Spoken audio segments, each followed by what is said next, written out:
Welcome to another episode of Coming to Your Senses, where we talk about navigating the labyrinth of the mind and emerging victorious. So my guest today is fellow coach and dog lover and York resident, Andrea Morrison. And she has shifted career, recovered from burnout, changed her approach to life over the past, more than a decade now.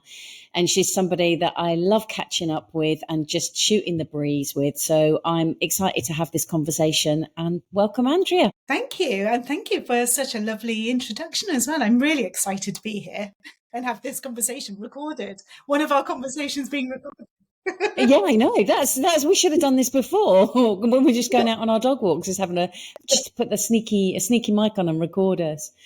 So I know that so the reason that coming to your senses was a phrase that kept coming up over and over again for me, just internally. And I couldn't work out why, what it was like. It kept poking and poking and poking.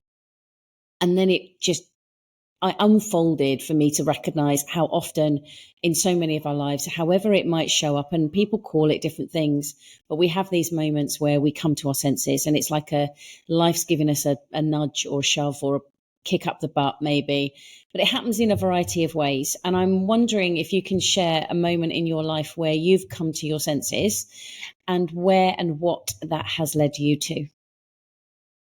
Yeah. And I love that phrase. And I think like you, it happens to me more than once a day when I come to my senses, that I've accidentally fallen into some great trick that my mind is playing on me. And then I just go, oh, yeah, that's what that's about, or whatever. And I think that's such a lovely gift to have, to be able to recognize when we do come to our senses. And I was thinking about your question, and I can probably point to some really big ones, like when I realized I had to leave the bar, or when I realized I wanted to be a coach. And yes, they were really big, and I've spoken about them many, many times. But what came to me when you posed that question to me, and I can't remember the exact day or what I was wearing, or whether it was a year ago or 2 years ago, but it was a few years back. And I just thought, I need to just be me. And that was me coming to my senses. And I was reminded this year when I did my 10-year anniversary, and I had an old banner of mine up with my old logo on. And one of my clients said, gosh, that so isn't you. You are so different now. And that really kind of spoke to me. Like, it really hit me here, because I thought, yeah, God, I was trying so hard. And I was trying so hard when I kind of first started out. And this banner was probably about 8 years old, because even though I'm not born in Yorkshire, I like to, be careful with what I spend my money on. And a banner wasn't one of my high priorities, shall I say. I just kept reeling out the same picture of me. And she said to me, she said, yeah, that kind of looks like a lawyer wanting to be a coach. Mm. And I thought, yeah, that's right. I can't argue with that, because there was so much of me where, and it lasted well into my mid 40s, late 40s probably, where I was trying to be what everybody else expected me to be, or wanted me to be, or thought I should be, or what I thought certain things should look like. What should a coach look like? What should a psychologist look like? What should a speaker look like? The whole list was endless. And there was a point where I came to my senses, and I just thought, do you know what? The best thing that I've got going for me is being me. Like, just me. And whether that is, the pink hair, or whatever color I choose to dye it, depending on how I feel, or whether it is because I'm a bit more spoken out, or I say what I feel, or, I laugh at things. I like to have that kind of more jovial relationship, or just do things my own way and not be tangled up with societal expectations, or what I think are societal expectations, because let's be frank, most of the expectations that we create are ones that we make up for ourselves. But there are Absolutely. as well. And it was just incredibly freeing to just go, no, I'm done. This is me. And I may not be your cup of tea, and that's absolutely okay. Absolutely okay. But the more that I've embraced that over the years, the easier so many areas of my life have become. If you've listened to the first episode of Coming to Your Senses, you'll know that in the early 2000s, I experienced a breakdown. I tried different therapies, but it was coaching that truly helped me transform my life. Initially, when I discovered coaching, though, I couldn't afford it. And it was a kind soul who sponsored me not only to have coaching, but also to train and become a coach. And my promise to them was that I would pay it forward. And I've done that in many ways over the years, initially through social media and private Facebook group called Confidence Revolution, and also through Coming to Your Senses, the podcast. But it triggered for me a passion to really want to make and create a secure, supportive space for people to be able to come together and have conversations that transform their lives. So I created the Conscious Conversations community. It's a group where we meet on more than once a month, and we have a focused theme which is guided by the community and facilitated by me. There's hundreds of hours of learning and resources and materials to help you transform your life in a like-minded space. Because I get passionate about it, and because this was my promise to pay it forward, I'm offering you the opportunity to trial it for £1 for the first month. If that appeals to you, then head to juleswyman.online/conscious conversations offer. juleswyman.online/conscious conversations offer to explore what's available for you through being part of a conscious community. I think I love that, Andrea, and I actually had a pivotal moment myself, and I can't recall the year, but a very, very similar thing happened.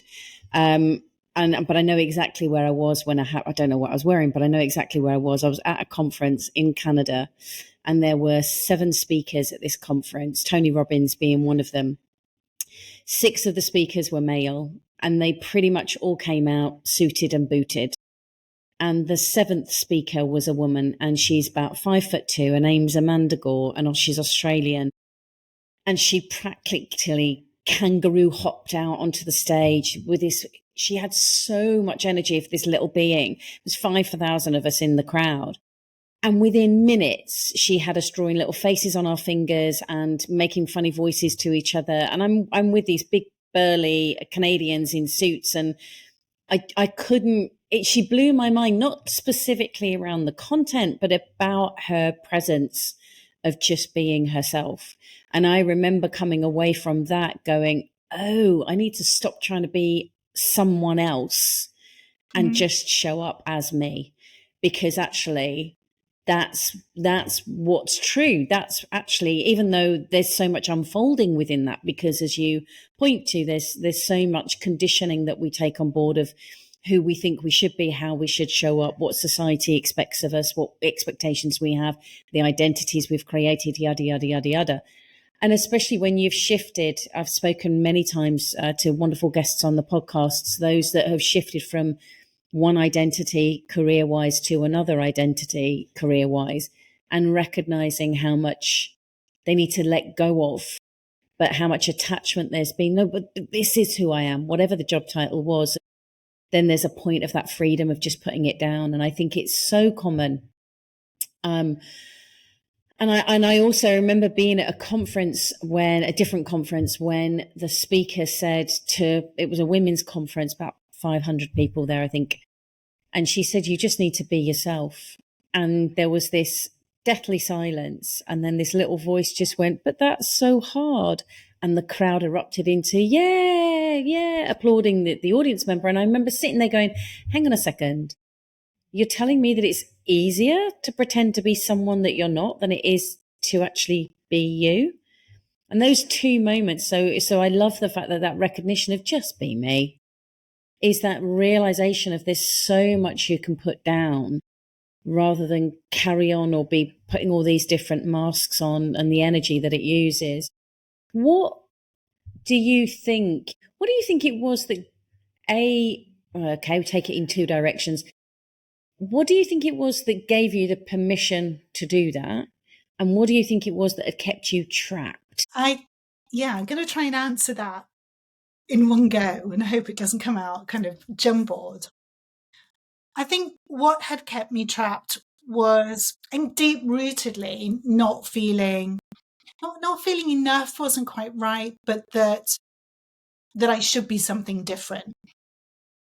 And I think I'd learned that kind of growing up and in my early teens and then into my early 20s. You know, you have this idea that professional looks in a certain way, you know, and I've always been a little bit outspoken, chatty, you know, head goes at a million miles an hour, quite creative, you know, wants to be in the thick of it all.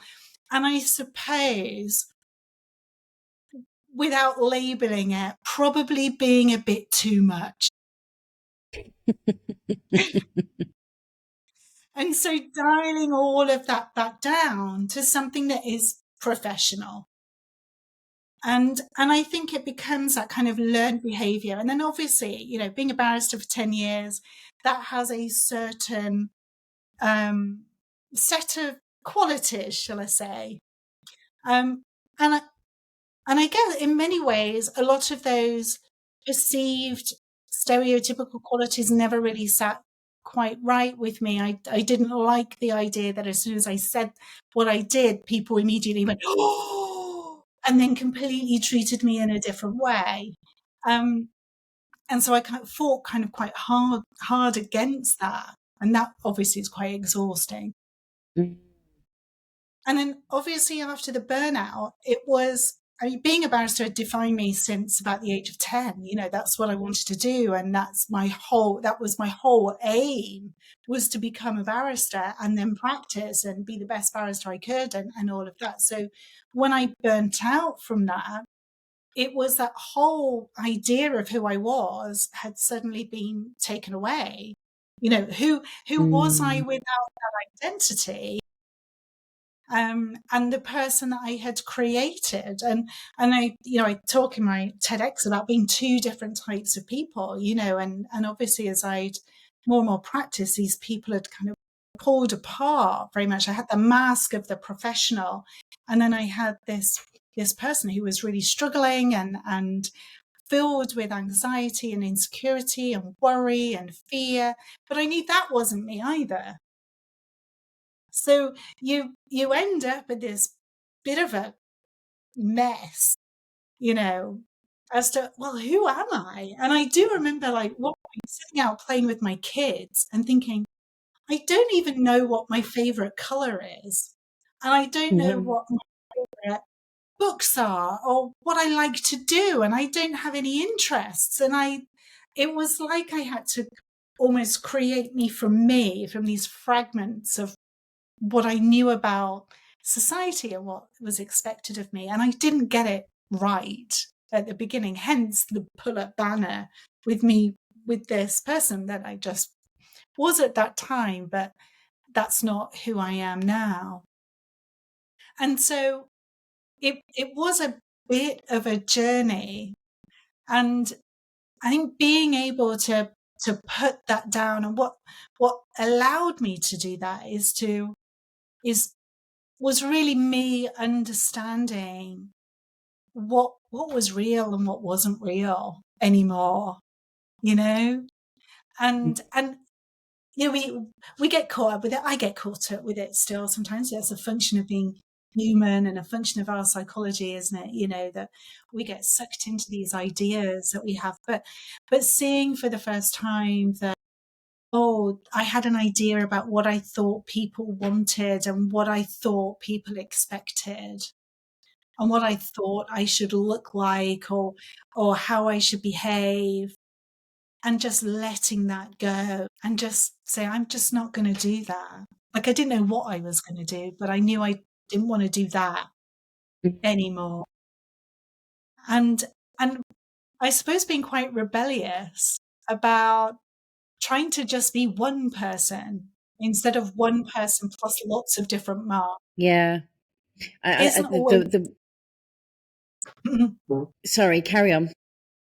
No. I was just going to say, it isn't always easy to do that, because, you know, you do have to function in this kind of real world that we've created. So it is a being curious, I think, about how maskless you can be.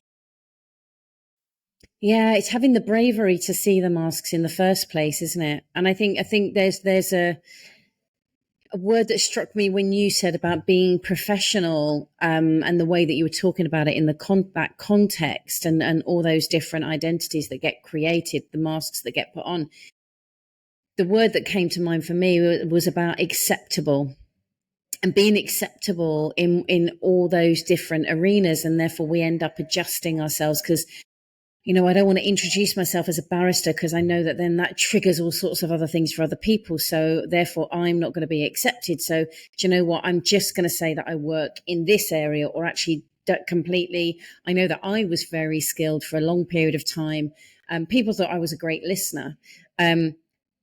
I'm sure I was an okay listener. I wouldn't have said I was a great listener, but what I was really, really good at was diverting the conversation from me, because I didn't want to talk about me. So I would just keep asking these really good questions of the other person, so that I didn't have to divulge anything about myself, because I thought I was the worst person on the planet. And so I think there's this so much thinking is about, I have to be acceptable to other people, or I can't be unacceptable, or unaccepted. And I think I get that some of that is primal about fitting in with the tribe, but I think so much of it is psychological.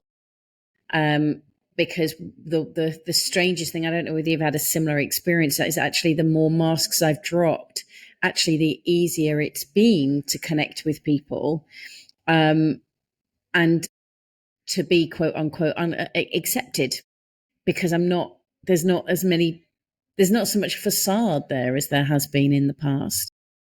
Well, I think that's absolutely right. And I think, although it does take courage to kind of follow that wisdom, if you like, that I had, which is, okay, just be you. Just be you. And that does take courage, because initially you are rejected is a really strong word. And I don't mean like I was told to leave places having been forcibly rejected. Out. So, leave this room. You have pink hair, you now leave. So I'm not one of us. No, that's not really quite what I mean. But there's a realignment, shall I say, where people fall away that you may have been previously connected to. And the more that you exhibit this unshedding, if you like, of masks, some people fall away. But then what's really important to notice is that the people who come into your life, and you're absolutely right, you connect with them on a much deeper level. You know, I recently did a talk about this. This is just all coming to me now. I recently did a talk about this recently, and I said it was like when I started out, all the people I was associating with, and the coaches and all everybody in my network, they were all wearing red t-shirts, and I had a green t-shirt. And so the only way that I could be a red t-shirt person was to put a red t-shirt over the top of my green t-shirt. But that meant that I was connecting with red t-shirt people. Not that there was anything wrong with them, but just red t-shirt people. But of course, I wasn't being true to me. And it kind of came across that actually I was a green t-shirt person fairly quickly. Yeah. But when I took my t-shirt off, my red t-shirt off, then I immediately started to find people who were wearing green t-shirts, because they could see I was wearing a green t-shirt. Yeah. And it was easy for me. And then it was just an easy conversation. I didn't have to take off a t-shirt or change my t-shirt or do anything with my, just do that. And I think what we perceive as being scary is actually something that's really strength and something that Yeah. makes life easier for us, and we're more connectable because we're not giving up that vibe that there's something not quite right. That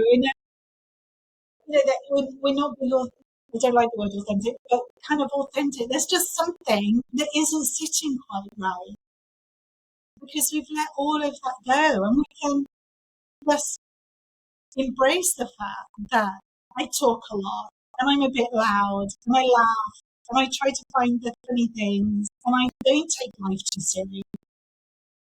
But actually, all of those values are things that my clients really value. Not that I talk about in sessions, but I just But I know exactly what you mean, because it's so many people will say to me about my directness and challenging, and yet I think if I'm absolutely honest, whenever I'm onboarding a new client or even talking through someone an inquiry, a lady reached out to me last week, for example, and one of the questions I asked is, what sparked your reaching out? Well, I've read your website, you're really direct and challenging, and that's exactly what I want. And it's like, that's the point. Whatever color t-shirt you've got on, you want to be attracting those people. And I think that people get very, there's a person that I'm thinking of who's sadly no longer alive, but I remember there was a point, an event that we went to, and she was a close friend of mine, and there was only about 12 of us, all of her friends at this event, and some of whom I'd never met before. And one of them who I'd never met before, I took her to one side and I was like, the friend is behaving a bit odd and I can't work out why. And she said, oh, it's because, in your language, she doesn't know what t-shirt to put on. There was 12, it was her party and there was about 12 of us there, but we all came and we'd met her and we all had different color t-shirts on, which I thought was great. But for her, it was like she was stood in the middle, frantically going and switching t-shirts and not quite knowing which one. And it was causing such a lot of disruption for her. I could visibly see the discomfort at her own party, which I thought was really sad. But it became another conversation. But I think that many of us do that. And like yourself, I'm not a fan of the word authentic because I think it's overused and not in the right context. But if we can just find the right t-shirt for us, and it might be that we change the shade of it, or it might be that we put, if we go to a family event, we've still got a green t-shirt on and maybe we need to put a blue cloak over the top, but the green t-shirt still shines out, but we've just adjusted it a little bit so that we fit in. That to me, I think, is part of connecting with other people, but it's not about fully covering up who and how you show up.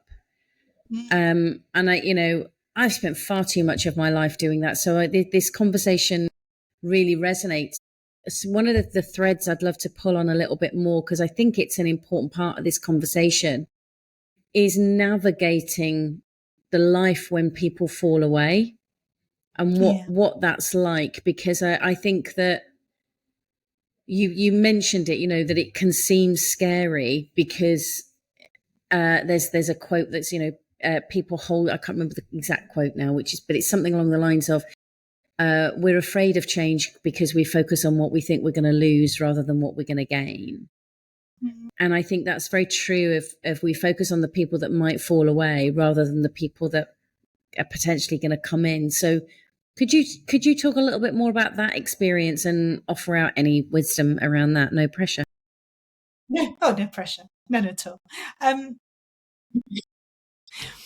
I think when it happens, I mean, I'm not going to say it, make out that it's this kind of glittering, wonderful journey. It can be really upsetting. And sometimes it can leave you questioning, who you are, or whether you should put that t-shirt back on, whether you should change in some way, because it can feel like a rejection, it can feel like a loss, and that's something that you're grieving. And I think the way that I found peace with it, and I do find peace with it, is, and this is quite I think, again, it's an old saying, and I will paraphrase it, But basically if your life was like a book, some of the people you come across are going to be the main characters with you, and they are going to be there for the whole book. And some may travel with you for a few chapters. Some may just be with you for a paragraph, and some may just be with you for a sentence. And it's all good. And that's how I kind of find peace with it. That there was not that I did something wrong, because it was so easy for me to fall into that because of past experiences that I had, that I did something wrong to upset somebody. When actually the truth of the matter is that we were just traveling and we came together and then we moved on. There was nothing intentional. There was nothing, there was no meanness there. It was just what it was. Two people living their lives. And then you lose touch, or life moves on, and you just go on your own different way. And having that kind of peace around it enables you to, or enabled me anyway, to focus not on what I was losing, but who else was coming into my life, because invariably that is what was happening. And some people, some people who left were quite vocal. It wasn't, a gentle parting of the ways, shall we say. They made their feelings known about whatever it was that I was doing that didn't align with their own way that they saw the world. And I think, again, that helped finding peace, was seeing that, okay, this is just how they see the world at the moment, and they're as innocent in this as I am. I'm just doing my best with the thinking that I have. I'm not intentionally hurting anyone by being myself. I'm not a rude person. I try not to be. Like you as a coach, I can be very direct. I do try to sugarcoat it in certain circumstances, but, and so knowing that I wasn't doing anything intentionally, that I was always coming from a good place. I could see that they were coming from a good place as well. They were doing the best that they could, but they just saw the world differently from me. And that was okay. And I think that's key, isn't it? That it's okay if you don't see the world the same way. I dare I sound like Gwyneth Paltrow, but I heard an interview with her very recently, but she was talking about the conscious uncoupling stage with her and Chris Martin, and how that phraseology came about and why they were working through it in that way and the importance of it. And one of the things that strikes me is we've been caught in this perception that whatever the relationship is, whether it's work, whether it's an intimate relationship, whether it's a friendship, that for it to come to an end, that something has to be wrong, something has to be bad and broken, rather than recognizing that there's a completion of that journey. The chapters come to an end, or the paragraphs come to a completion. That character has played their part. I was listening to an interview with a writer who he was saying that he'd written a character. He's talking about two characters in his book, and that one of them, that they only had a couple of paragraphs. But once he'd written him, he was like, "Oh, no, actually, I like him. I want to bring him back. There's more to him." And there was another character that he'd created that he was like, "I absolutely this is going to be one of the main characters." And once he'd written a bit with them, he was like, "Actually, no, they're done." And it was a complete flip to what he'd actually had. And I think that we're sold a lot of constructs around how relationships should be, again, whether it's work, whether it's intimate partner, whether it's friendships, rather than honoring where they actually are. Is that actually how it is, or am I trying to shoehorn something into a construct that I haven't even created? I've just unconsciously bought into because that's what I've been fed. And I think it's a conversation that we need to have without judgment of either parties going, yeah, I think we're done. And if we can do it through having that I've loved having you in my life, and this is what I've learned from you, and we're going to part our ways because we just don't align anymore, and there's nothing wrong with that. We're going in different directions. If we can have that conversation, great. But if we can't, I still think that whether it's blame inwardly about, oh, I should have done this or I shouldn't have done that, I don't think that's helpful. But equally blaming the other person, I don't think is helpful either. Yeah, I'm rambling, but I just think it's a conversation that we need to have more often rather than thinking, it's the whole make up, never break up kind of intensity. That I just don't think, it doesn't seem to me that that's how life works. No, and I see it exactly the same as that. I think where we get caught up is the idea that it should be something different. That we meet somebody, say we meet a work colleague, or if they become a friend, oh, this is going to last forever. They're my best friend in the whole world, and da da da da da. And yeah, it might be like that for a time. And then life might just get in the way and the weeks go past, and that's okay as well. I mean, I think I'm the queen of not seeing somebody for like several years and then meeting them and it just being like I just saw them yesterday. Like nothing has changed. Like no time has passed. And I love that I have so many relationships in my life that are like that. That there's nothing on them. No, It's not that there's no expectation, but there is no expectation. There's no narrative around it. No narrative around what it is, what it could be, what it should be. Nothing. It's just two humans coming together, having a soul-to-soul conversation, for want of a better word, and then going on with their lives. And if they see each other in a couple of days, that's great. If it's another couple of years, that's okay too. And just having that really openness about it, it makes life a lot more straightforward and a lot more simple.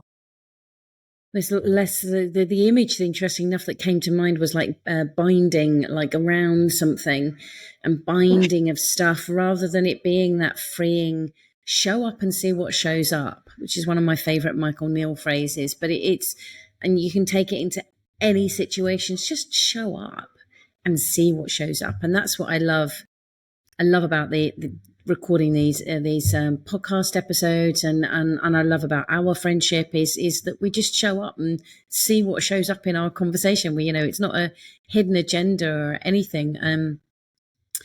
What I would love to know, especially because you've made some wonderful transitions in your life, and by saying that they're wonderful doesn't mean to say that they've been easy. Let me just be clarifying that, because I don't think that making those kinds of level of changes, especially when you've gone through true burnout, and that being a catalyst and taking the time to move through. What would you offer out as any advice or guidance or pointers towards how others can navigate the chaos that life is? And when I say that, I don't mean it's that's bad, but life is chaotic. It can be raining one minute, sunny the next. It can be, full on loads and loads of requests and stuff going on, and then absolute emptiness. There's just there's no consistency. That's what I mean by chaos. So what advice or guidance could you offer out for people to navigate life's chaos so that they can have an increased awareness or clarity around it? Oh my goodness, what advice. No, you can say as much as you like. The floor is yours. One piece of advice. Well, I think it probably would be better if I flipped that and maybe say what I wish I'd known 15 years ago to now, when I was like in that complete chaos of burnout and not knowing who I was or whatever. Because you're absolutely right. I think with every time you evolve and grow, it doesn't necessarily mean that those periods of your life were easy. And it was far from easy. And I always say I'm not one of these, the kind of person who go, oh yeah, I had burnout. And then 2 weeks later I was okay. I was not okay for a really long time. It was, it has been as it all is, we're all students of trying to understand this thing that we call life.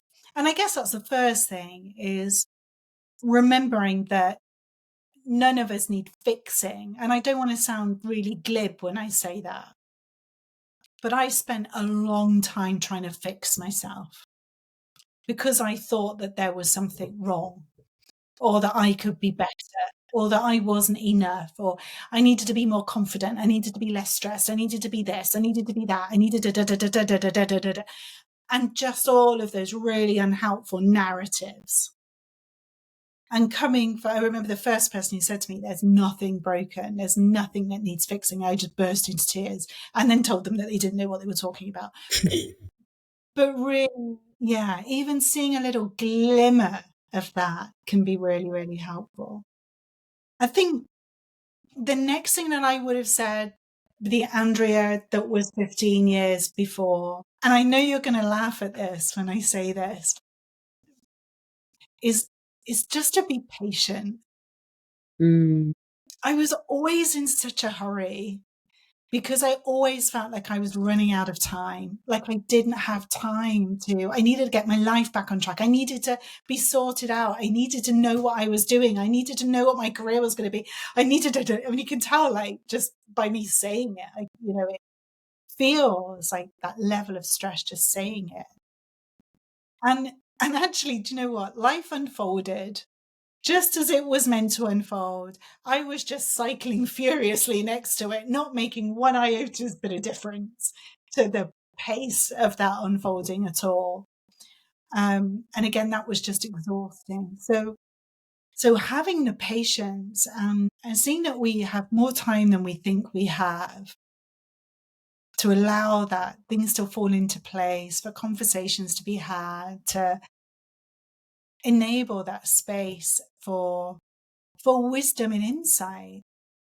And I guess the final bit of advice that I would give is to really start turning up that wisdom that we have inside of us, internal compass that I knew I had. I mean, I go back when I was 19, when I met my husband, I knew that he was my life partner.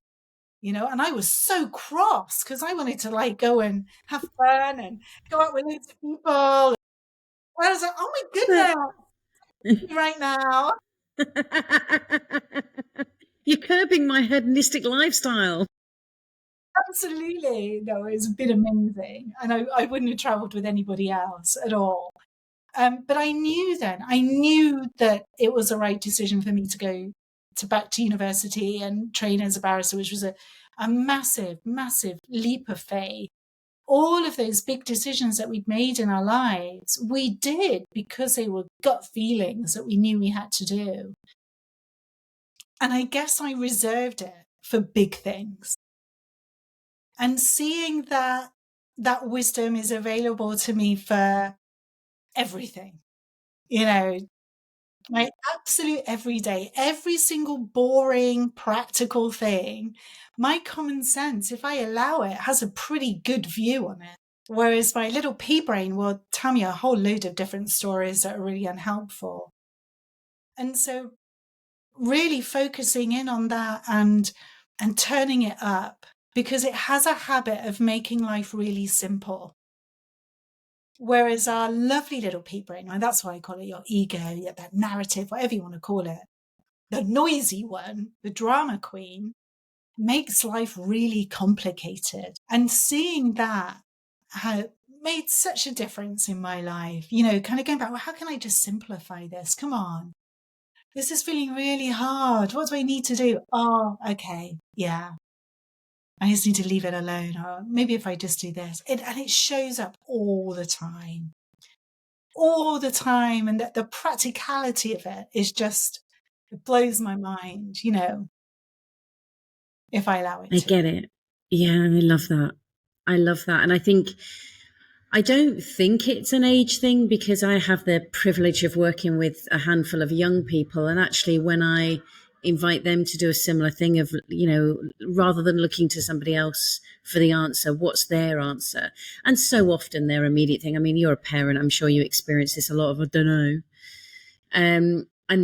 But actually giving them the opportunity. I get that. I get that your immediate answer is I don't know, because you're looking for the right answer. Let's just see what shows up. And exploring that, it never fails to fascinate me how much we actually do have. And even if it's an inkling of bit of guidance of, actually, I think I want to turn left here. It's like, okay, well, let's follow that and see where it goes. Doesn't mean that left is the right answer. It's like, let's just go with it and see what we discover by turning left. And I think me personally, because I'm biased towards looking at it through this lens, is that just comes back so much to that trusting ourselves. But it's not about getting it right. It is about just having a go and exploring in that unfolding. And I think that I could go back to what you were saying around patience, and I was going to talk about it a little bit earlier when you were talking about the moving from one to the other and not having the answer and not knowing what you were going to do next, and then the process of getting healthy after you've gone through burnout, and even your pop-up. I think that because we come out of the gate of whatever it is going, okay, well, I've realized I've got burnout now. Okay, well, let me get healthy. Let me sort that out. Boom. What do I need to do? This strive, let me do it now. No patience whatsoever. And the same as when, and I was laughing when thinking about the pop-up that I've got that's still in the boot of my car. And I'm like, yeah, I haven't looked at that for about the last 10 years. I wonder what that looks like now and how much it actually resonates. Still in the boot of my car. And I think that, and probably, even though I'm not from Yorkshire, I think it's probably the same thing of going, yeah, I'm not gonna redo it yet. But I think there is this whole thing about, I've got to get it right now. I've got to be perfect right now, rather than go, no, let me see where I'm at right now and see what I can learn from that, and have the opportunity to reflect and keep the motion with it, rather than expecting ourselves to be the finished article right now. And it's not because I need to fix myself to be that finished article. It's I am how I am right now, and I can still learn and grow and evolve through that, because there's so much that I don't know. Yeah, and that's perfect. I think one of the things that this light bulb moment that I had was like, perfection is what is, right? So whatever you're in at the moment, that is perfect, right? Because that is what is. The idea that you had about what it would be, that you think would be perfect, that can't be perfect because it doesn't exist. It's not real. Right? Absolutely. So that, when I had that realization, it allows you to let go of all the things that you think, oh, well, it should be this, or it should be that, or it would be perfect if it was that. And if it'd be perfect if it, no. What you have right now in this moment, that is perfect. It's exactly where you need to be. It's exactly what you need to have.